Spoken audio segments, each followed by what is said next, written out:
Hi, my name is Don Elmi, and I'm an adult with Asperger's syndrome.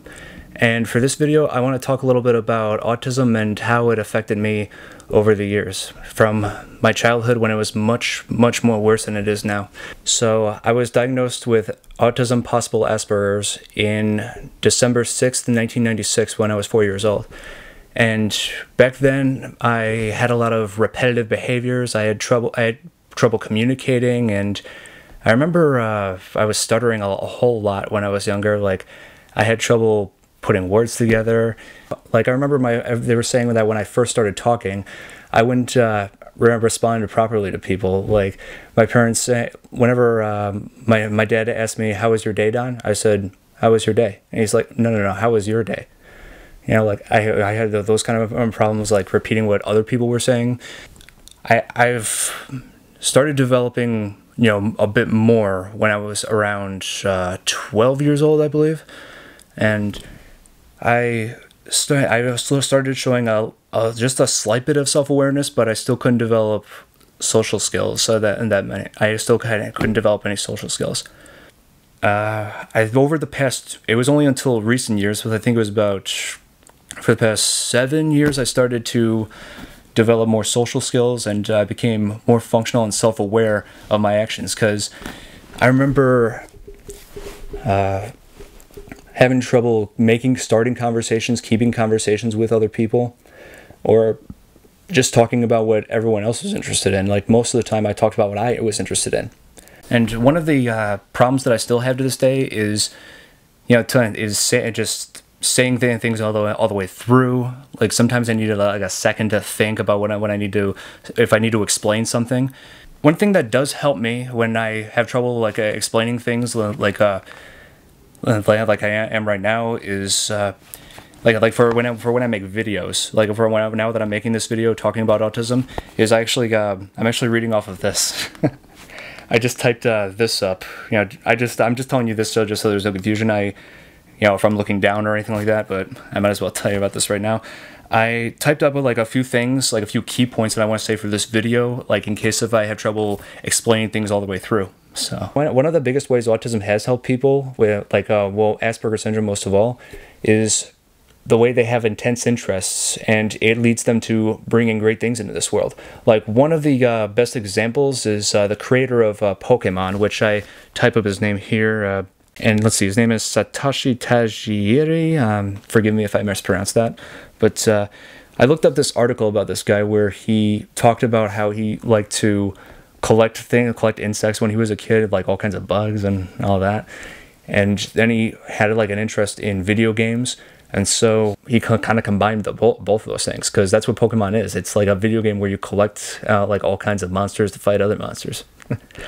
Many people with Asperger's syndrome have a compulsive need to study, or have a strong, have to study interest they have. For the past 20 years, almost 20 years now, I think it started when I was about 5, I started studying film after I watched Jaws on TV. And I know 5 years old seems, now that I think about it, 5 years old probably is a bit too young to watch a movie like that, but instead of being, freaked out, I was just fascinated by it. After that, I watched all the Jaws movies, and then I started watching Universal monster movies, and eventually some horror films that I was able to watch at that age. But then I started broadening my horizons on film. Like, I watched, and slowly broadened my horizons on it. I watched action adventure, and then started watching drama, and then sci-fi, and so on. So over the years, I've been collecting films that either caught my attention or I felt that I needed to study. I can understand if it may seem a bit excessive to have this much, but like I said, it's been my passion for my whole life. Mostly I just use these for research, or if I just want to watch a movie. And besides, when you're hanging out with friends and you guys want to have a movie night, because everybody always has a different interest of what kind of movie they like to watch. So that being said, it's always good to have a bit of variety. The way I like to think of it is this. During my childhood, I just developed, neurologically, I just developed just bit by bit, while my cinematic passion developed film by film. And it's because of this trait that derived from my autism that I've been able to, study film and pursue a film my education with film at Western Kentucky University, which I got my bachelor's degree. There is one thing I've been doing recently with my countdown videos, the voiceover narration, where I wanted to do that so it could help boost my speaking abilities. Like a few recent ones I did, like one of them was top 5 untraditional Christmas movies, which I released on Christmas Day, and another one of my popular ones is top 5 worst superhero movies, which I made in response to everybody's mixed criticism towards Dawn of Justice and Suicide Squad. I use this microphone to record the whole narration for the entire video, and to show you what I mean, I took the liberty of recording some behind-the-scenes footage of that. So I'm going to show it to you right here. And so when I do these countdown videos, I always read the script off of my iPad, just scroll down. Yeah, I don't want to do it on my laptop because that's where I'm doing the voiceover recording through Final Cut Pro. While Batman Forever was an okay movie, it was the next movie that drove the franchise right to the ground. And that movie was Batman and Robin.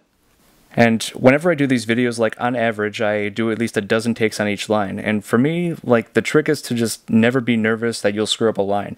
There is I always tell myself there's always the next take. Sometimes there are acts of evil so terrible that they must be answered for, even at the hands of the victim from beyond the grave. This is the case with the tragic hero of The Crow, Eric Draven. This is the case with the tragic hero from The Crow, Eric Draven. And if I do notice that I stutter or if I talk too fast in one of the takes, I just tell myself, okay, slow down and just try again. That's what doing takes are for. No pressure. Upon rising from the dead, Eric has flashbacks of his life with his fiancée and how it was destroyed by a gang of savage criminals. I'm just hoping as I do this more and more that it'll improve in the future. One of the things I've had trouble with in the past is writing, and but now I can write whole what to say, like whole scripts, and then voice them on the narration. I couldn't do that 10 years ago. Well, I mean, at least not as well as I can now. Like when I think about how I was back then, I just think it's a true miracle. It's a miracle from God that I am this functional now. And like all those barriers, all that held me back, all those different gaps that I've had, like thinking back to all those, the way I functioned, what limited skills I've had, talking to overall, not just talking to people, but overall. And I don't even know how to describe it. I feel like the term liberating seems like a bit of an understatement. And over the years, I've been, everybody around me in my neighborhood, in my community, have been changing the way they think about autism. They never look at it the same way again. They think better of it. I'm just hoping that families who watch this, who have kids with autism, I just wanted to give them something. I just wanted to show them a positive and constructive side of autism.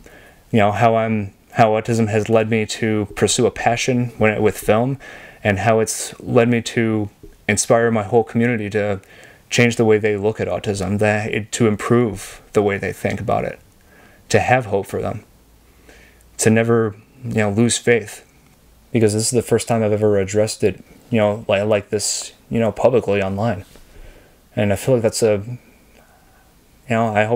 sure many would agree that's a pretty big step for me. I've also inspired my 2 older sisters to pursue special education jobs. They're both teachers now. My sisters Kristen and Liz. I've always looked up to them, and I've taught them so much though. They've learned a lot from me when it comes to autism and about special needs. I felt like I've given them a path. Like they pursued careers in special education. They're teachers now, and I feel like I've served a huge part of that. So I hope this video has been pretty informative, and I hope you have a great day. Bye.